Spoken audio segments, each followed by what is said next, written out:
Ready to transform your Kvcore profile from bland to brandtastic and start attracting more leads? Let's face it, a generic About Me section screams missed opportunity. People want to connect with you, not a robot, so we're going to ditch the blah and build a bio that builds trust. First, log into your Kvcore account, then hover over your name in the upper right-hand corner of the screen. A drop-down menu will appear. Click on My Profile.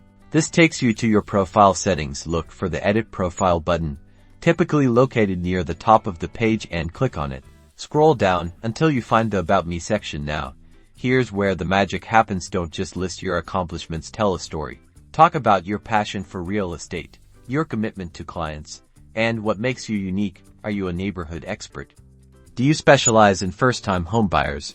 Showcase your unique value proposition. Use bullet points to break up text and highlight key skills or areas of expertise. Keep it concise and easy to read. Think of it as your elevator pitch. Once you're happy with your masterpiece, scroll to the bottom of the page and click the Save button. Congratulations! You've now created an About Me section that not only showcases your expertise but also builds trust and attracts more leads. Go get 'em.